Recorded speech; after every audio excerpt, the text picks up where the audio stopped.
शून्यकाल के बाद शून्यकाल नहीं होगा, नहीं तो फिर आप विचार कर लें। शून्यकाल की डिमांड है, शून्यकाल। श्री शून्यकाल के दौरान अविलंब लोग के मत उठाने वाले विषय श्री अनूप संजय दोत्रे वफ वाला 1 बजे लेंगे। शून्यकाल के बाद 1 बजे लेंगे, 1 बजे शून्यकाल 12 से 1 शून्यकाल। अध्यक्ष महोदय, मैं आपके माध्यम से यशस्वी पंतप्रधान माननीय मोदी जी को धन्यवाद करता हूं कि उन्होंने मेरे अकोला रेलवे स्टेशन एवं मूर्तिजापुर रेलवे स्टेशन को 400 करोड़ रुपए अमृत भारत योजना के अंतर्गत दिए हैं।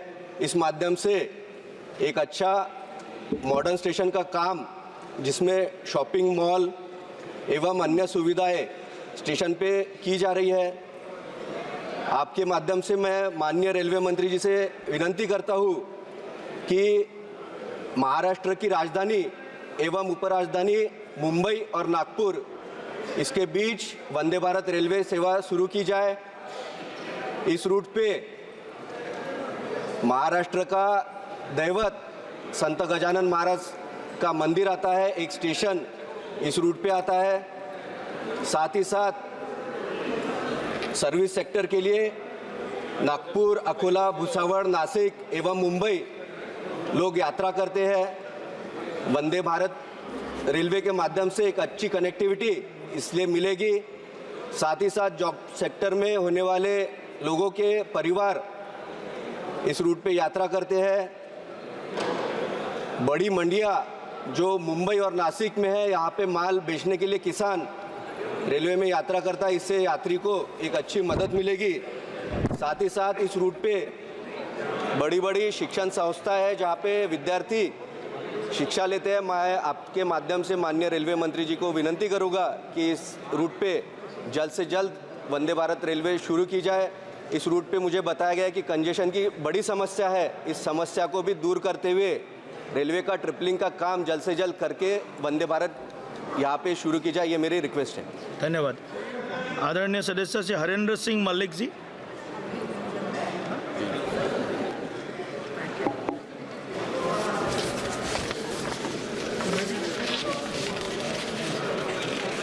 मान्यवर, धन्यवाद सभापति जी, आपने मुझे बोलने का अवसर दिया।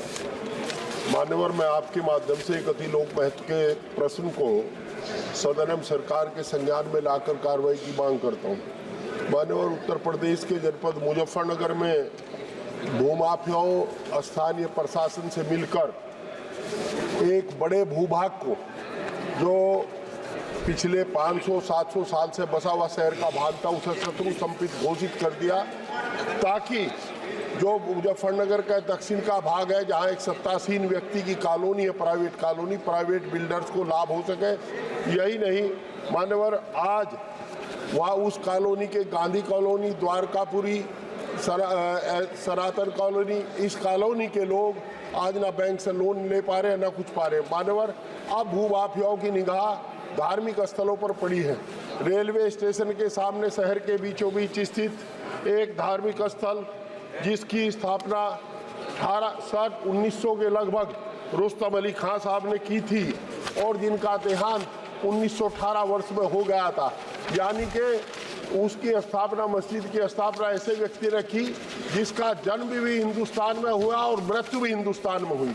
उसको ये कह करके कि ये शत्रु संपत्ति है, उस पर कब्जा करने और उस पर एक कॉमर्शियल कॉम्प्लेक्स बनाने का षड्यंत्र स्थानीय धर्म प्रशासन से मिलकर के किया जा रहा है। मान्यवर, यही नहीं, पूर्व में मुहर्रम के जुलूस के समय इन लोगों ने रास्ते में, जबकि व्यवस्था है कि 1947 के बाद कोई परिवर्तन नहीं होगा, एक गेट बना करके जुलूस को रोकने का काम किया, जिससे तनाव व्याप्त हुआ। स्थानीय प्रशासन मौन है, इनके अत्यधिक दबाव में है।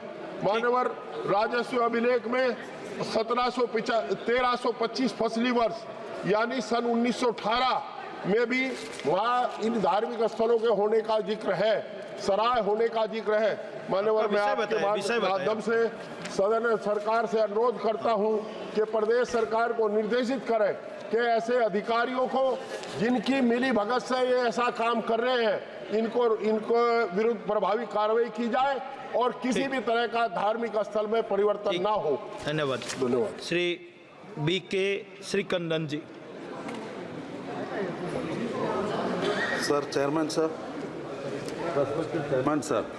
Despite recurring landslides in Wayanad due to rain, there were neither Doppler weather radars nor any manual observatories of India Meteorological Department.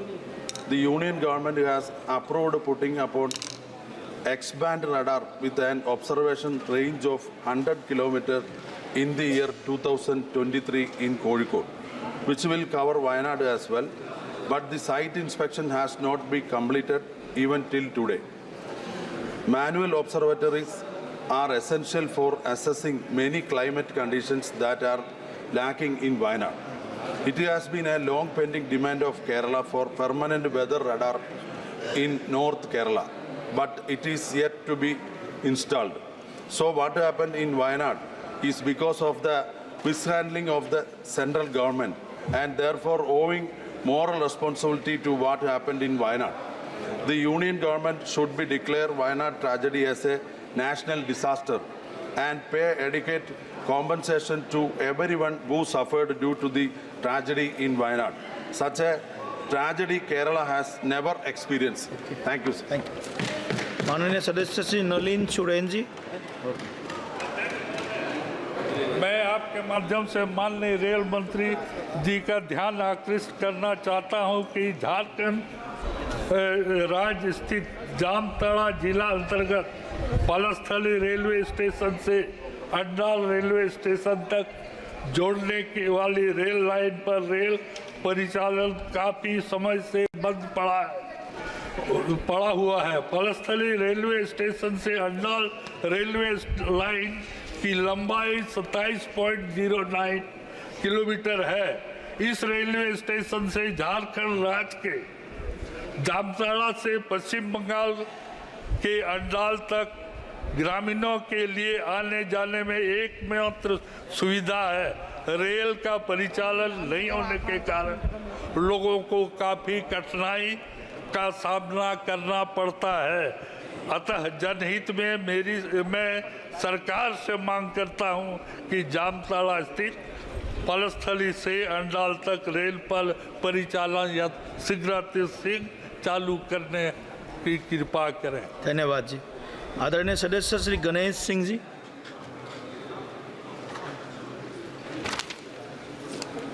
धन्यवाद सभापति महोदय। मैं आपका ध्यान एक बहुत महत्वपूर्ण विषय की ओर दिलाना चाहता हूं कि अभी जो हाल ही में लोकसभा के चुनाव हुए थे उसमें वोट प्रतिशत बहुत कम हुआ। उसमें जहां तक मुझे ध्यान में है कि बड़ी संख्या में युवा वर्ग जो नव मतदाता हैं 18 से 25 साल तक के, वो अपने गृह जिले से बाहर कोचिंग करने या पढ़ाई के लिए या बड़े महाविद्यालयों में पढ़ने के लिए या फिर निजी कंपनियों में नौकरी करने के लिए घर से दूर होने के कारण वोट डालने नहीं आ पाते। वोटिंग प्रतिशत कम होने का एक कारण ये भी है क्योंकि चुनाव के समय वापस घर आने में उन्हें कई समस्याओं का सामना करना पड़ता है, जैसे कि तत्काल टिकट न मिल पाना, पढ़ाई के कारण समय का अभाव, छुट्टी न मिल पाना तथा आवागमन में आर्थिक व्यय की क्षति होती है। अध्यक्ष महोदय, आपके माध्यम से मेरा अनुरोध है, जिस प्रकार केंद्रीय कर्मचारियों को गृह जिले से बाहर अन्य स्थानों से वोटिंग के लिए बैलेट पेपर की व्यवस्था की जाती है, उसी प्रकार यदि इन युवाओं के लिए उसी स्थान में बैलेट पेपर या अन्य ऑनलाइन वोटिंग अथवा अन्य उपयुक्त माध्यम से वोटिंग का अधिकार दिलाने की व्यवस्था की जाए तो निश्चित ही वोट प्रतिशत बढ़ेगा और युवाओं में चुनाव के प्रति उत्साह भी बढ़ेगा। धन्यवाद। धन्यवाद। माननीय सदस्य डॉक्टर निशिकांत दुबे जी। धन्यवाद सभापति महोदय। पूरे देश भर में कांग्रेस पार्टी और विपक्ष जातिगत जनगणना की बात कर रही है। पिछड़ों के साथ वर्षों से अन्याय होता रहा। माननीय प्रधानमंत्री जी जब देश के पहले पिछड़े प्रधानमंत्री बने तो ओबीसी आयोग की उन्होंने स्थापना की, जिसको कि उन्होंने संवैधानिक दर्जा दिया। जिस तरह से एससी कमीशन है, एसटी कमीशन है, एसटी आयोग है, एससी आयोग है, उस तरह से अब ओबीसी आयोग है। सभापति महोदय, आप हमारे यहाँ झारखंड में प्रभारी भी रहे। झारखंड की जो स्थिति है कि पूरे देश भर में ओबीसी को 27% रिजर्वेशन, लेकिन झारखंड में वो केवल और केवल 14% है, जिसके कारण पूरा का पूरा पिछड़ा समाज जो है वो परेशान है। कई एक ऐसी जातियां हैं जो शेड्यूल ट्राइब में होनी चाहिए थी, लेकिन उनको ओबीसी कोटा काटने के कारण उनको ओबीसी में दे दिया, जैसे खेतौड़ी और घटवाल। और बरसों से मैं मांग कर रहा हूं कि खेतौड़ी और घटवाल को एसटी में डालिए, जिससे कि ओबीसी का जो हक है वो ओबीसी का हक नहीं मारा जाए। लेकिन आज तक वहां की सरकार ने किसी प्रकार का कोई प्रपोजल ना भारत सरकार को भेजा है, ना ओबीसी को रिजर्वेशन मिला है। मेरा आपके माध्यम से भारत सरकार से आग्रह है कि जब सब जगह 27% रिजर्वेशन है, जातिगत जनगणना की बात हो रही है, कांग्रेस सोशियो इकोनॉमिक सेंसस को लागू नहीं करना चाहती है, जिस तरह कर्नाटक में कमेटी की रिपोर्ट आने के बाद भी ना उसको डिस्क्लोज कर रही है ना लागू कर रही है, तो कांग्रेस और जेएमएम के ऊपर दबाव डाले और किसी भी कीमत पर ओबीसी को झारखंड में 27% रिजर्वेशन दे। यही आपके माध्यम से मेरा भारत सरकार से आग्रह है। धन्यवाद जी। माननीय सदस्य श्री अमरा राम जी।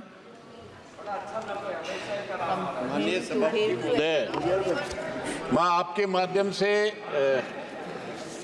सभा का, सदन का, सरकार का और कृषि मंत्री जी का ध्यान आकर्षित करना चाहूँगा कि एक ऐसे किसानों के साथ बहुराष्ट्रीय कंपनी नीदरलैंड की रिजक जवान ने खीरा का नकली बीज पिछले 2 साल से इसी कंपनी का बीज जो नेट से पोली हाउस में जो बहुत ही उच्च कोटि की फसलें पैदा करते हैं, उनको इस साल नकली बीज दिया गया। और वो बीज भी इतना महंगा बीज है कि एक बीज 10 रुपए का है। 1.5 लाख रुपया, 2 लाख रुपया। ये राजस्थान के सीकर और नागौर के तमाम दर्जनों किसानों के वो बिल मेरे पास हैं।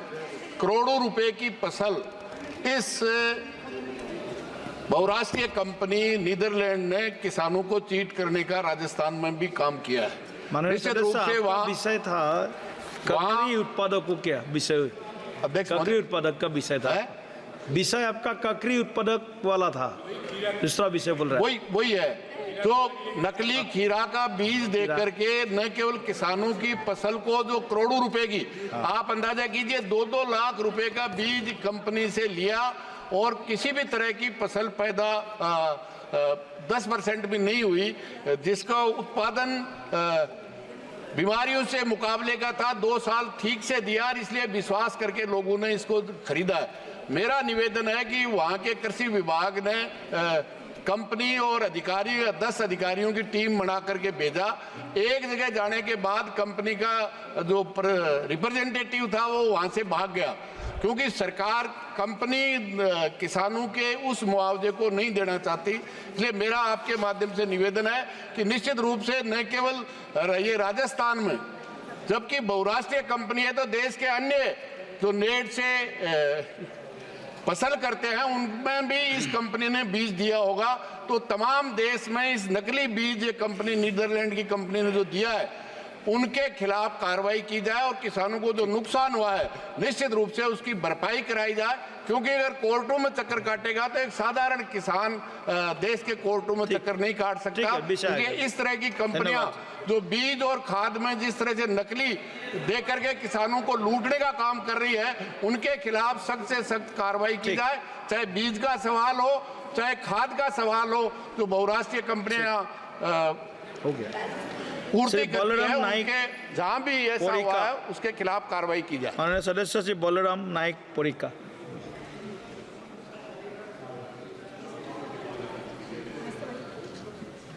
सभापति महोदय, मैं आपके सदन के साथ एक रखना चाहता हूँ। सब लंबाड़ी जो बंजारी कम्युनिटी है, सब बंजारा कम्युनिटी, वो कम्युनिटी पूरा भारत में है। उसका पॉपुलेशन है 12 करोड़ से 16 करोड़ तक। उस वास्ते वो कम्युनिटी अलग अलग स्टेट में अलग अलग तरीके से बुलाया जाता है साहब, मगर बोली एक ही है। जो हिंदी बोलते हैं वैसा बोली एक ही है, जो 16 करोड़ का पॉपुलेशन का बंजारा कम्युनिटी का। जो हमारे बिछड़े हुए जात को एक एक स्टेट में एक एक वैसा है।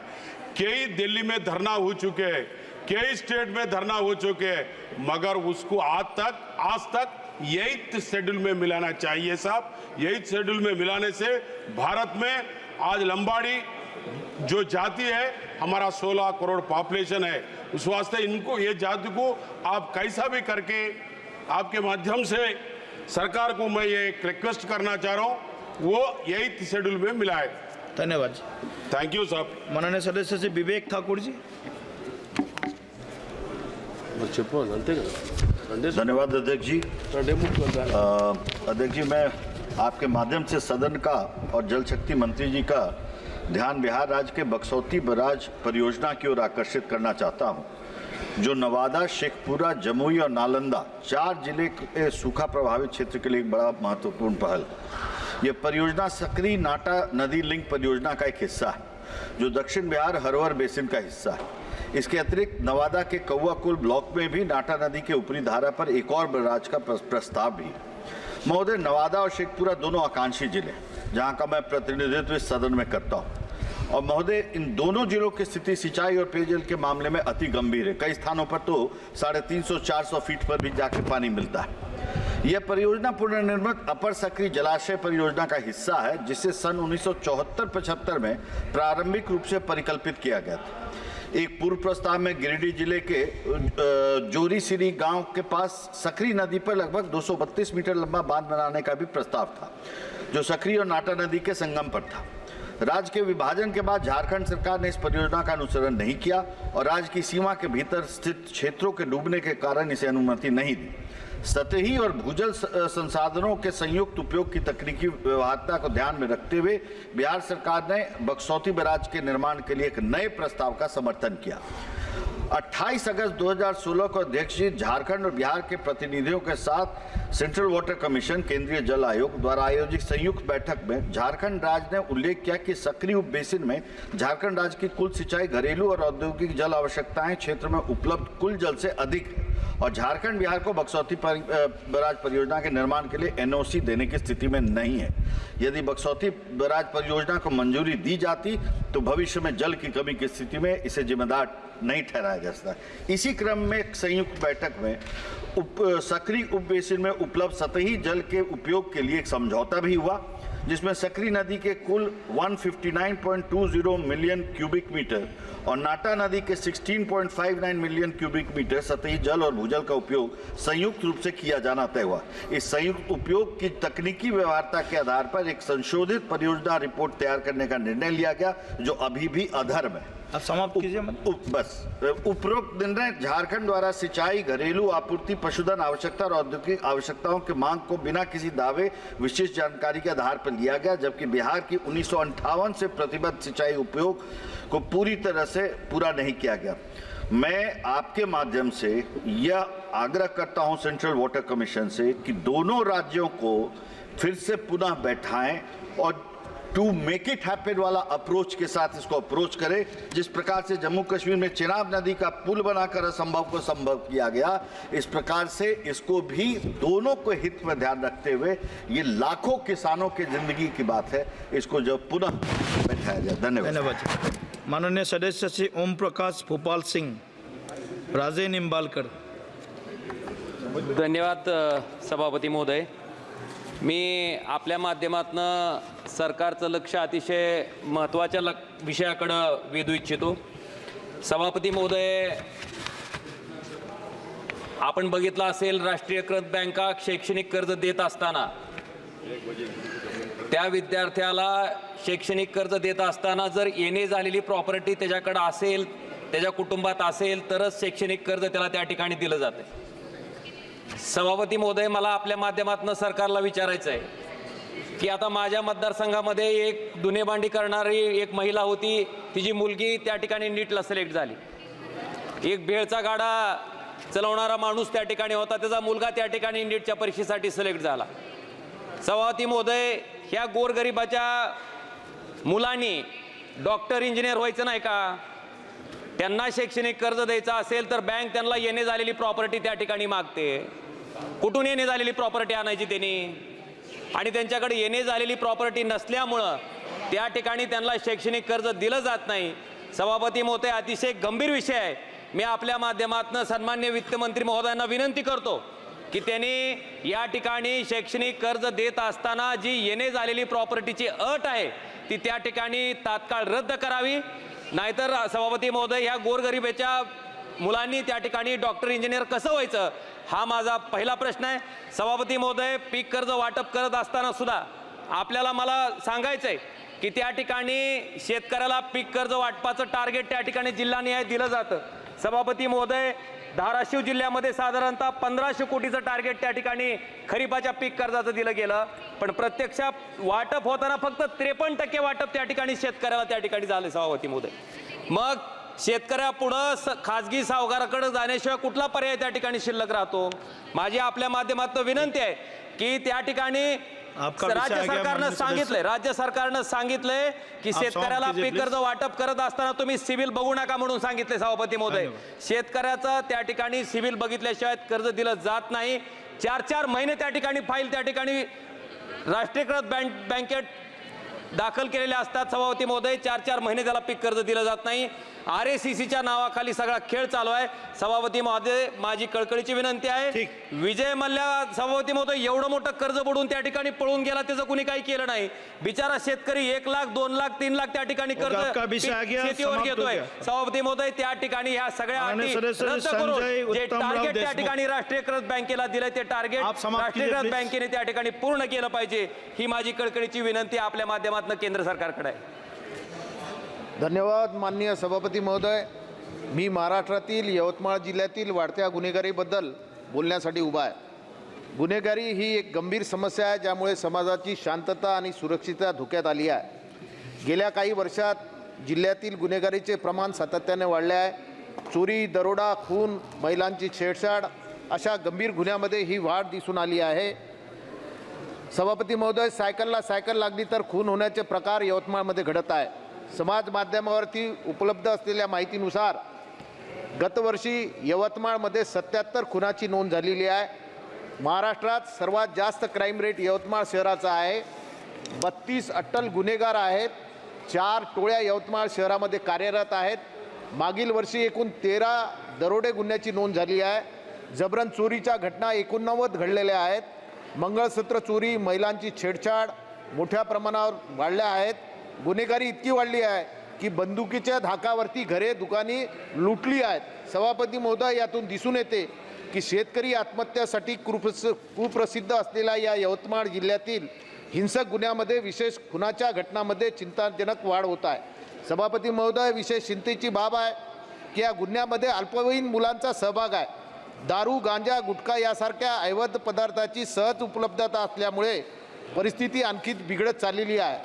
यवतमाळमध्ये हिंसाचाराचे झालेली ही वाढ चालू असलेल्या कृषी संकटासोबत यवतमाळच्या सामाजिक आर्थिक स्थितीचे भीषण चित्र रंगवत आहे.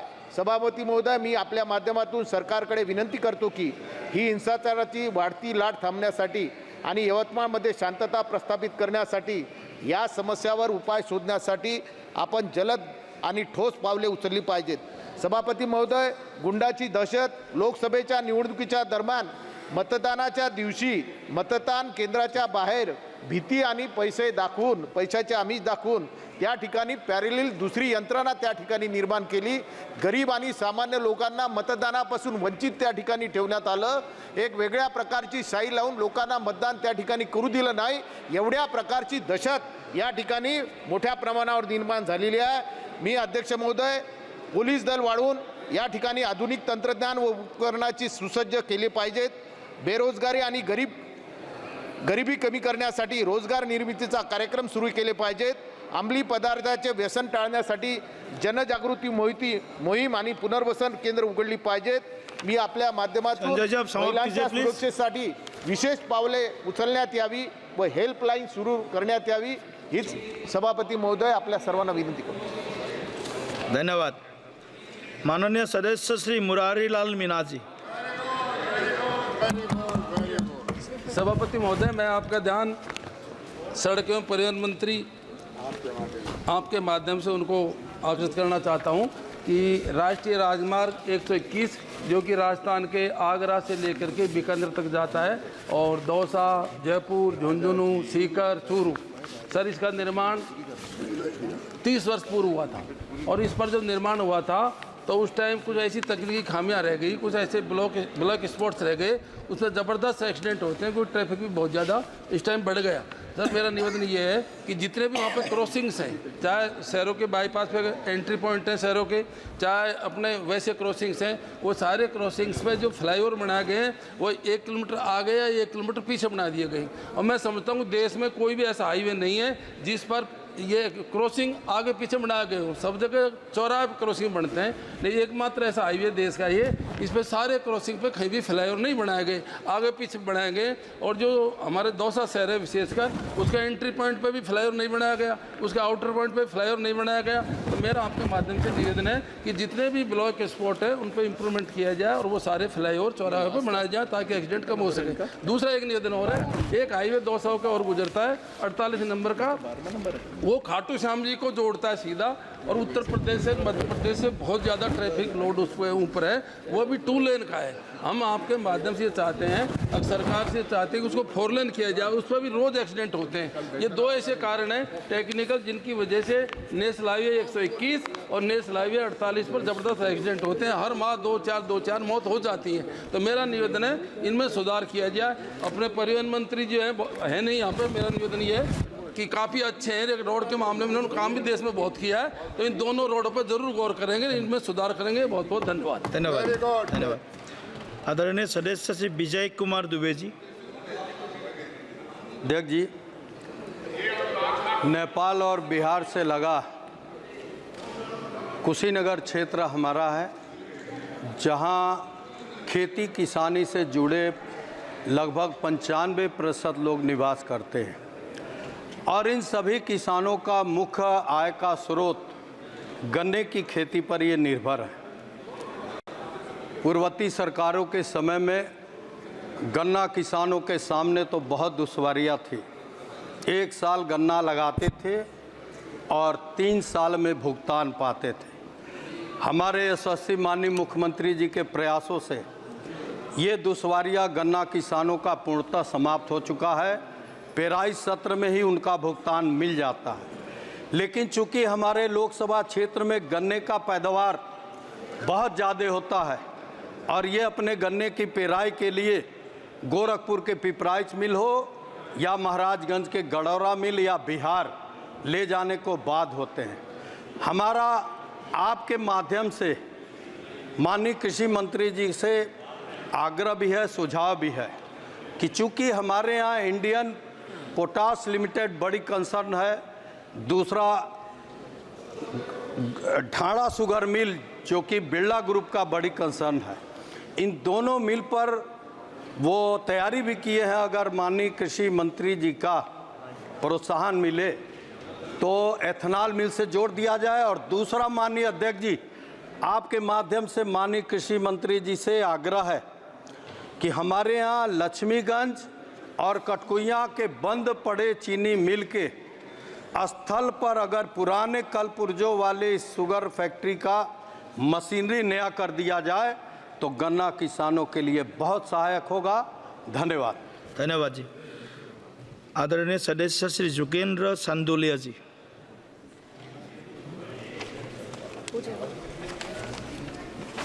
आदरणीय सभापति जी, मैं आपका ध्यान इस सदन में दिल्ली में लगभग 2.5 करोड़ की आबादी है और पिछले मानसून सत्र के आने के बाद से दिल्ली के लोग इस जल भराव के कारण, जो दिल्ली की सरकार की असफलता है, दिल्ली नगर निगम की असफलता है, घंटों घंटों तक जल भराव रहता है और उस जल भराव के कारण राजेंद्र नगर के अंदर 3 छात्रों की मौत हुई, किराड़ी के अंदर 1 व्यक्ति की मौत हुई, सिरसपुर के अंदर 2 बच्चों की डूबने से मौत हुई, 2 बच्चों की मौत उस्मानपुर में पानी के जल भराव के कारण हुई।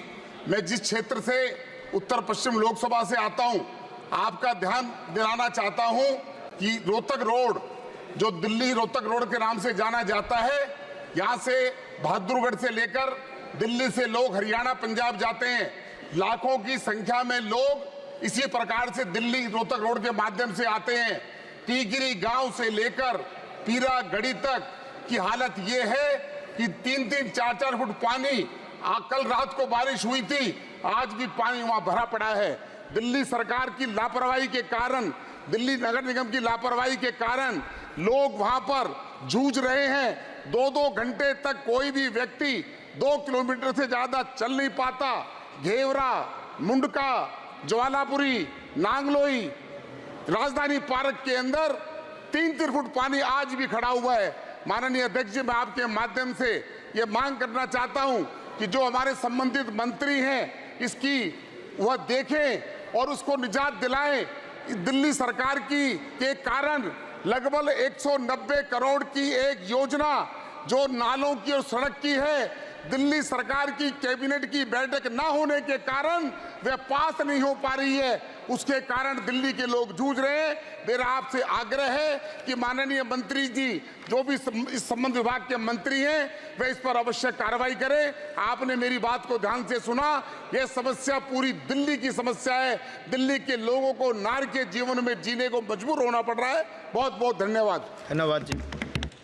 आदरणीय सदस्य डॉक्टर प्रशांत जादव राव जी। ओम नमः शिवाय। श्री गणेशाय नमः। धन्यवाद अध्यक्ष महोदय। शून्यकाल में आपने हमारे लोगों का दर्द साझा करने का मौका दिया। पिछले हफ्ते भंडारा गोंदिया जिले में भारी बारिश के कारण होने से और गोसे खुर्द धरण के अधूरे काम से इन काम के कारण बाढ़ आई, जिसमें धान की फसल, किसान, नागरिक और व्यापारियों को बहुत नुकसान हुआ। परे सड़ने के कारण किसान भाई डबल से फसल भी नहीं लगा सकते। यह प्रश्न आता है कि साल भर वो क्या खाएंगे, कैसे जिएंगे। किसानों को सिर्फ 5,000 रुपये प्रति एकड़ खर्चा दिया गया, जबकि किसानों को 25,000 रुपये प्रति एकड़ की लागत है। आप उनकी आय को दुगना करने की बात कर रहे थे, लेकिन उनकी जेब भी कट गई है। मेरा अन्नदाता किसान आज संकट में है। मैं सरकार से अनुरोध करता हूं कि बाढ़ से बाधित किसानों को सरसकट 50,000 रुपये प्रति हेक्टेयर आर्थिक सहायता देनी चाहिए। क्षतिग्रस्त बुनियादी ढांचों या घरों के पुनर्वसन के लिए विशेष निधि शीघ्र आवंटित की जाए और किसानों की सरसकट कर्ज माफी किया जाए। मोदी जी कहाँ हैं आप? संजय सरोवर का पानी छोड़ने के कारण 2022 में प्रलयंकारी बाढ़ से प्रभावित लोगों का घर अब तक नहीं मिले। उन्हें न्याय कब मिलेगा? कब गरीबों और लाभार्थियों को जमीन के पट्टे मिलेंगे? मैं उस बूढ़ी माँ को क्या जवाब दूं जो रोज मुझे पूछा करती है कि कब घरकुल मुझे मिलेगा, कब घरकुल मुझे अलॉट होगा, कब घरकुल की स्कीम के अंतर्गत लोगों को घर बनाने के लिए पैसे दिए जाएंगे, कब किसानों को फसल के पैसे दिए जाएंगे, कब मनरेगा के अंतर्गत मजदूरों को मजूरी मिलेंगी, कब बढ़े हुए बिजली के दर कम होंगे, कब किसानों को 24 घंटे बिजली मिलेंगी। अरे 24 घंटे बिजली नहीं तो 12 घंटे ही दे दो। रात को क्यों बिजली देते हो, दिन में क्यों नहीं देते? रात में दिन भर काम करेगा अपना किसान और रात में जाके वहां पे बटन चालू करने के लिए जाएगा। अगर उसको सांप ने काटा तो जिम्मेदारी किसकी रहेगी? आप समाप्त कीजिए प्लीज। 1 मिनट अध्यक्ष महोदय, कब विनेश फोगाट को न्याय मिलेगा? क्या केंद्र सरकार अन्याय के खिलाफ उसका साथ देंगी? मंजू शर्मा जी। माननीय सभापति महोदय, बस हो गया। माननीय सभापति महोदय जी, मैं राजस्थान की राजधानी जयपुर से आती हूँ। मैं अपने लोकसभा क्षेत्र की ओर आपका ध्यान आकर्षित करना चाहती हूँ। मैंने देखा है बचपन से हमारे यहाँ जौहरी बाजार है जो जौहरियों का व्यापारिक केंद्र है, विश्वकर्मा है जो औद्योगिक इकाइयों का केंद्र है। इसी तरह अभी नया हमारे प्रताप नगर में शिक्षा का केंद्र बन गया है। मैं ये चाहती हूँ कि मेरे जयपुर में आज के जो आधुनिक युग में डिजिटलीकरण हो रहा है, एक आईटी हब जयपुर में हो। इसके लिए मैं आपके माध्यम से सरकार से आग्रह करती हूँ कि जयपुर शहर में युवाओं को रोजगार मिले। महोदय, हमारे यहाँ बेंगलोर, बम्बई और हैदराबाद में आईटी हब है। वहाँ पर बहुत सारे रोजगार मिलते हैं युवाओं को, तो हमारे यहाँ का युवा भी वहाँ चले जाते हैं। मैं ये चाहती हूँ कि आदरणीय नरेंद्र भाई मोदी जी का जो युग है, जिसमें डिजिटलीकरण हो रहा है, हर एक कार्यालय में कंप्यूटर है, हर एक हाथ में फ़ोन है, और सभी को आजकल जो युवा है वो सब इसी ओर जा रहे हैं। तो मैं चाहती हूँ कि मेरे जयपुर भी अपने देश को उन्नत विकास बनाने में जिस तरीके से हैदराबाद और बेंगलोर और बम्बई का नाम है, मेरे जयपुर का भी नाम उस लिस्ट में आए जो मेरे देश को विकसित करने, आगे बढ़ाने में जैसे उनका नाम आ रहा है। तो मैं चाहती हूँ कि हमारा जैसे विकास भी और विरासत की जो बात करते हैं, तो राजधानी जयपुर में भी इसी तरह का एक हब हो, जिसकी की बहुत ज़रूरत है। आज के ज़माने को देखते अत्यंत आवश्यकता है। धन्यवाद। और मैं सर एक मिनट, स्मार्ट सिटी जयपुर में ये शिक्षित युवाओं को रोजगार के अवसर उपलब्ध होंगे। और सभापति महोदय, इससे एक बात ये और होगी, जो बच्चे बाहर जाकर के नौकरी करते हैं उनको परिवार के साथ रहने का मौका मिलेगा और परिवारजन की सेवा करने का मौका भी मिलेगा। इतनी मेरे से आपसे विनती है, आप मेरी बात को सुनेंगे और सरकार की, केंद्र सरकार की सहायता के बिना ये नहीं हो पाएगा।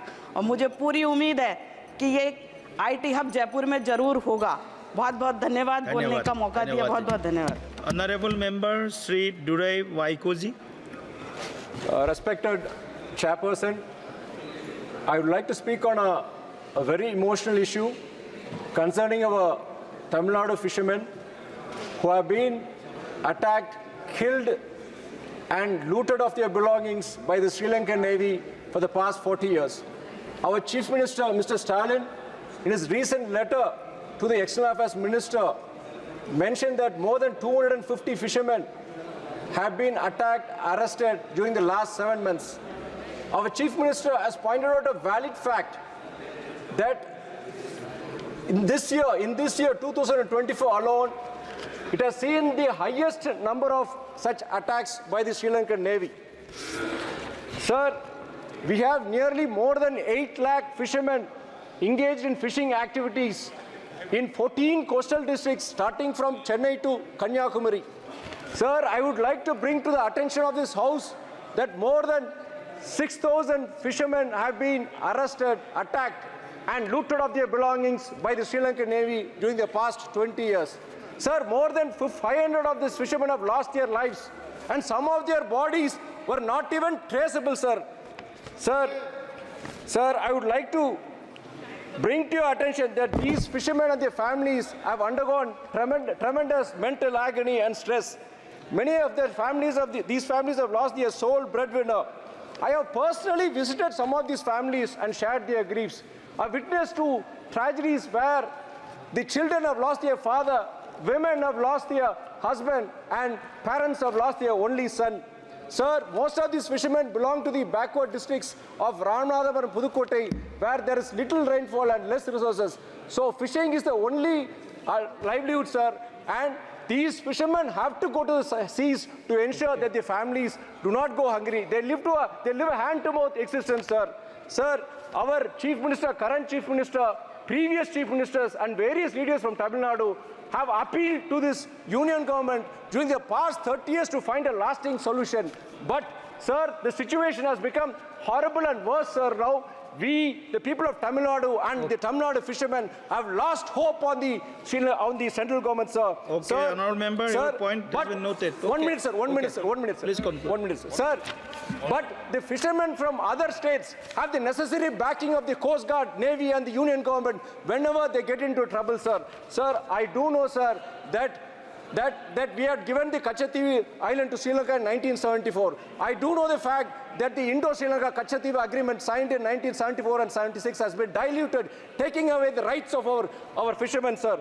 Sir, I also know that there are certain geopolitical issues which are linked to this issue, sir. But okay, I do not know if this government is genuinely interested in solving this grave issue of our fishermen. I do not know if our Tamil Nadu fishermen are considered as citizens of this country. I also do not know whether this government considers Tamil Nadu as a part of the Indian Indian federal setup, because you do not give us our funds, you do not care for the safety of our fishermen, sir. Humbly appeal upon this government, our Prime Minister and the External Affairs Minister to find a lasting solution to the Sri Lanka, to the Tamil Nadu fishermen. माननीय सदस्य दिनेश चंद्र यादव जी। धन्यवाद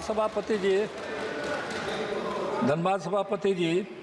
बिहार राज्य अंतर्गत मेरे संसदीय क्षेत्र के सहरसा जिला में पूर्वी कोसी तटबंध के 77वें किलोमीटर पर वर्ष 1984 में तटबंध के कटने से नौहट्टा से सलखुआ तक ड्रेनेज जो वहाँ है, ढेमरा ड्रेनेज, बलुहा ड्रेनेज, उसमें बालू भर जाने के कारण वह ड्रेनेज बिल्कुल अनुपयोगी हो गया, जिससे पानी की निकासी नहीं होती है और कोसी तटबंध के पूर्वी भाग में 77 किलोमीटर में लगभग 70-80 हजार एकड़ भूमि में पानी ही पानी लगा रहता है। किसान का तो ज़मीन है, लेकिन पानी रहने के कारण वह अपना खेती नहीं करने के कारण भूखमरी की समस्या उसके सामने में। उसी तरह से पश्चिमी कोसी तटबंध जो है उसमें गंडौल से लेके घोंघेपुर 8 किलोमीटर तटबंध से पश्चिम का इलाका पानी से भरा रहता है। तो हम माननीय मंत्री जी जल शक्ति मंत्रालय से निवेदन करना चाहते हैं कि नवहट्टा से सलखुआ तक 77 किलोमीटर और गंडौल से घोंघेपुर 8 किलोमीटर तक के ड्रेनेज की सफाई की जाए और जिससे किसान का जो खेत पर पानी लगा हुआ वह पानी बाहर निकल जाए तो वह ज़मीन उपयोगी हो जाएगा और किसान भी खुशहाल होगा। यह हम माननीय मंत्री से निवेदन करना चाहते हैं कि ड्रेनेज की सफाई जल्द कराई जाए। धन्यवाद। आदरणीय सदस्य श्री नरेश गणपत महेश्वर जी। सभापती महोदय, तुम्ही मला माझ्या मतदारसंघातील मीरा भाईंदर या विभागातील भावेश शाह आणि धारा शाह यांच्या आर्या शाह या 3.5 वर्षाच्या मुलीला जर्मन सरकारच्या कस्टडीतून सोडवण्याकरता रात्रंदिवस ज्या याचना करतायत त्यांचं दुःख मांडण्याची संधी आपण या ठिकाणी दिली। 3.5 साल की ये बच्ची 7 महीने की थी, तभी से जर्मन के फोस्टर केयर में उनसे माता पिता से छीन लिया है। आरोप लगाया है कि माता पिता ने बच्ची को चोट पहुंचाई। हालांकि पुलिस जांच में आरोप साबित नहीं हुआ तो भी जर्मन के यूथ वेलफेयर ऑफिस ने बच्ची को वापस देने से इनकार किया। 36 महीने से वो बच्ची वो फोस्टर केयर सेंटर में है। वो बच्ची एक जैन अभिभावक माता पिता की बच्ची है और उसीलिए वो जर्मन में रहने से, खाना पीना से उनका जो सांस्कृतिक अधिकार है वो भी उससे छीन लिया है। वो गुजरात के चाइल्ड वेलफेयर एजेंसी ने उनको कस्टडी में लेने की सहमति दिखाई है। अहमदाबाद चाइल्ड वेलफेयर कमेटी ने अरिया को संगोपन के लिए फोस्टर परिवार भी ढूंढा है, लेकिन उनको जर्मन सरकार वो बच्ची को उनको वापस नहीं दे रही। इसलिए विदेश मंत्री द्वारा जर्मन सरकार से संवाद करके वो बच्ची को न्यायिक तौर पे उसके माँ बाप के हाथ में देना चाहिए। बहुत दिनों से उसकी माँ हर एक सांसद को मिल रही है, दिल्ली आ रही है, गुजरात जा रही है, हर एक को जन को मिल रहे, रो रही है। तो उसकी 3.5 साल की बच्ची उसके माँ बाप के पास देने के लिए सरकार ने कोशिश करना चाहिए। इस संदर्भ में मैं 0 आवर में ये विषय उल्लेखित किया है। धन्यवाद। माननीय सदस्य श्री परिमल शुक्लबद्ध जी। माननीय चेयरपर्सन साहब, आपने मुझे ये गणतंत्र का पवित्र मंदिर में जिंदगी का पहला दफे बोलने का मौका दिया, इसलिए मैं तहे दिल से आपका शुक्रिया अदा करता हूँ। सर, मैं सिलचर से आता हूँ। सिलचर जाने का आफ्टर इंडिपेंडेंस 47 से 1947 से 2018 तक मेघालय होते हुए जो NH6 है, ये 6 सिंगल लाइन था, 348 किलोमीटर। मोदी जी आने का बाद 14 में पहला दफे नितिन जी का नेतृत्व में ये NH6 डबल लाइनिंग हुआ। पहले हमारा सिलचर जाने के लिए 340 किलोमीटर में हमारा 3 दिन लगा करता था, मगर 14 का बाद हम लोग 6 घंटा 7 घंटा के अंदर जा सकता हूं। और सिलचर यानी सिलचर सिर्फ नहीं है, ये gateway of Mizoram, gateway of Tripura, gateway of Manipur, तीनों स्टेट है, सिलचर होते हुए गाड़ी गुजरती है। मगर आपका जानकारी है कि हमारा नॉर्थ ईस्ट में हिली ट्रैक्स होता है, और ये हिली ट्रैक्स में हमारा नॉर्थ ईस्ट का मेघालय में ज़्यादा बरसात भी होता है, लैंडस्लाइड का प्रॉब्लम होता है। तो फिलहाल अभी ये रास्ता बिगड़ गया यानी बोल सकता हूँ खत्म ही हो गया। जुआई से सिलचर तक अभी जाने के लिए 2 दिन लगता है, छोटा गाड़ी जा नहीं पाता है। इसमें से कुछ NHIDCL, कुछ NHAI मेंटेन करता है। मैं आपका माध्यम से गुजारिश करता हूं नितिन जी से, क्योंकि वो पूरा भारत का रास्ता का रूपकार है, कि उसने कृपा करके ये रास्ता को जल्दी मरम्मत करके देने का कोशिश करे। ये एक रास्ता है, सिलचर जाने का अलग सा रास्ता। वाजपेयी जी ने पहला दफे सिलचर का नाम लेके बोला था, सिलचर से सौराष्ट्र तक वो जो हमारा ईस्ट वेस्ट कॉरिडोर बनने का प्रपोजल यही सदन से आया था।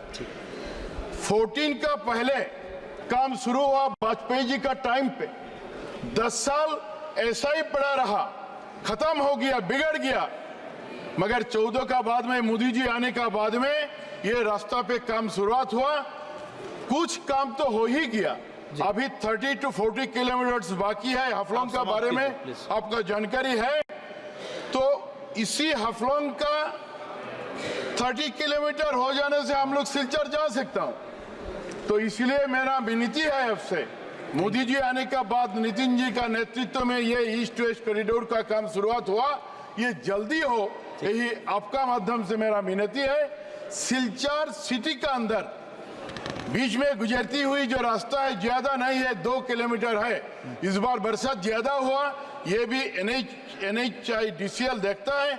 मेरा आपका माध्यम से नितिन जी से भी विनम्र आवेदन है, ये सिलचर सिटी का रास्ता जितना जल्दी हो सके, हमारा पावन का जो मरसुमारा है दुर्गा पूजा, उसका पहले जैसे अच्छा ढंग से हम लोग चल सकता हूँ। धन्यवाद जी। निवेदन आपसे है, आप हमको बोलने का मौका दिया, फिर दोबारा आपको मेरा आदरणीय सदस्य, मेरे पास बहुत लंबे लिस्ट है, समय कम है, इसीलिए मैं 1 मिनट में अपना विषय, ओनली 1 मिनट, 1 मिनट में बताएगा। आदरणीय सदस्य श्रीमती डिम्पल यादव जी, 1 मिनट में अपना विषय बताइए। धन्यवाद सभापति महोदय।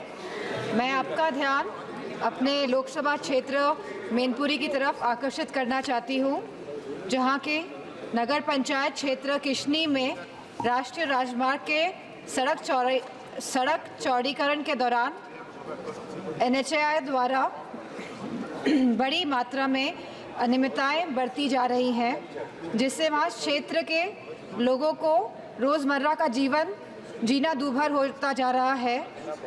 महोदय, नगर पंचायत किशनी में सड़क चौड़ीकरण के नाम पर NHAI द्वारा सड़क के दोनों तरफ 3 किलोमीटर पुराना नाला तोड़ दिया गया है, जिससे सड़क के दोनों तरफ दुकानों और घरों में पानी भर जाने से जलमग्न की स्थिति पैदा होती जा रही है और जनजीवन अस्त व्यस्त हो रहा है।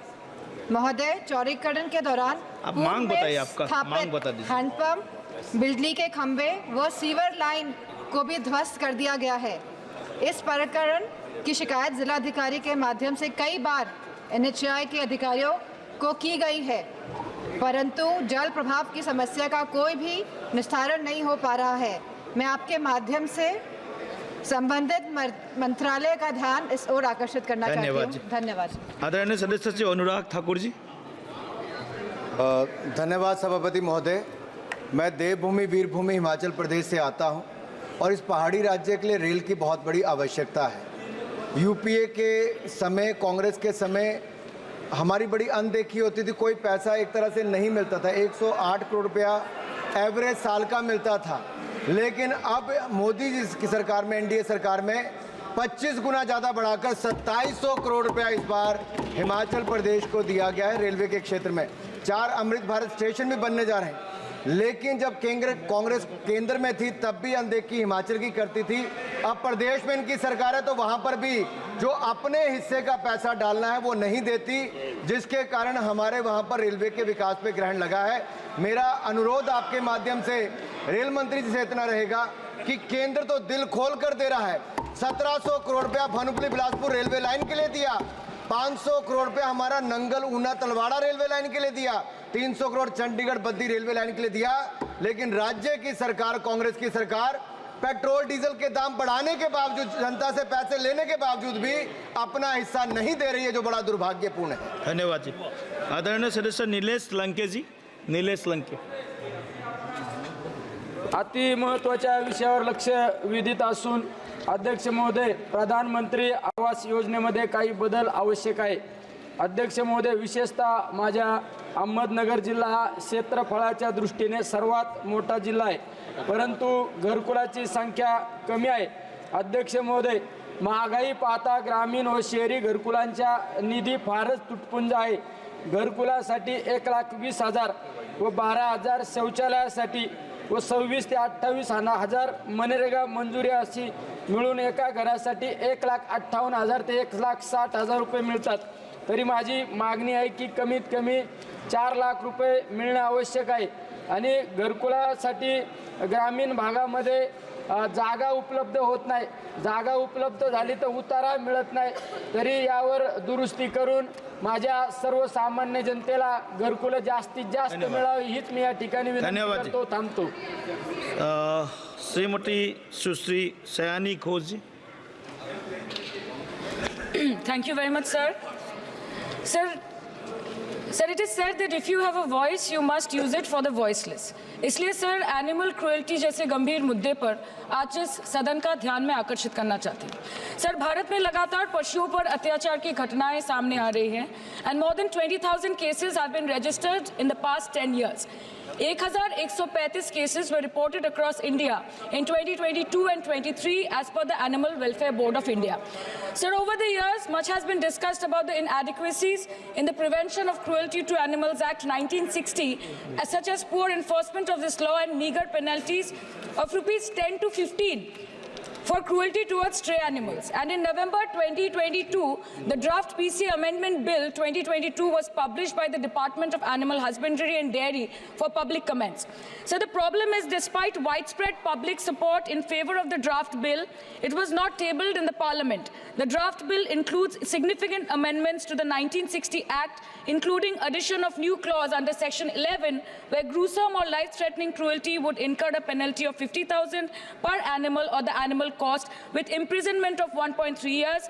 Killing an animal would result in a 75,000 penalty per animal or 3 times the cost of the animal and imprisonment of 3 to 5 years or both.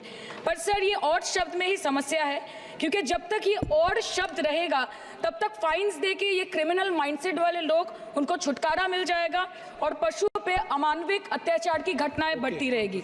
Sir, आज जो लोग रात के अंधेरे में कुत्ते के बच्चे और बिल्ली के बच्चे को मारते हैं, कल दिनदार है वो हमारे बच्चों को मारेंगे। So I request you that it is my humble request several private member bill. धन्यवाद सभापति महोदय। धन्यवाद अध्यक्ष जी। हम सब जानते हैं कि भारत की अधिक आबादी वो ग्रामीण क्षेत्र में रहती है और शायद इसी बात को ध्यान में रखते हुए कि जब तक ग्रामीण क्षेत्र का बिजलीकरण नहीं होगा, उनके तब तक उनका सामाजिक और आर्थिक विकास संभव नहीं है। और इसी बात को देखते हुए ग्रामीण विद्युतीकरण का कार्यक्रम शुरू किया गया था। लेकिन आपको ये बताते हुए मुझे दुख हो रहा है कि हमारे संसदीय क्षेत्र कटिहार में बिजली की का बहुत ही अभाव है और लगातार लोग उससे जूझ रहे हैं। लेकिन लगातार हम लोग भी उसकी शिकायत कर रहे हैं और जिला प्रशासन को कर रहे हैं, राज्य प्रशासन को कर रहे हैं, लेकिन उसमें कोई सुधार नहीं है। और उसकी वजह से जो छात्र पढ़ते हैं उनको दिक्कत होती है, जो हमारे किसान जिनको पटवन की ज़रूरत है और उनको बिजली की आवश्यकता है, उनको समय में बिजली नहीं मिल रही है। एक तरफ तो बिजली जो उपभोक्ता है उनसे समय पर बिल वसूला जाता है और दूसरी तरफ वो बिजली की आपूर्ति उनको नहीं की जा रही है। तो हमारा सदन के माध्यम से ये मांग है कि इसमें केंद्र सरकार हस्तक्षेप करे और देखे कि जो ग्रामीण विद्युतीकरण का जो कार्यक्रम हमारा हुआ था उसमें उसके रख रखाव में दुरुस्त करने की आवश्यकता है। धन्यवाद। श्रीमती हेमा मालिनी।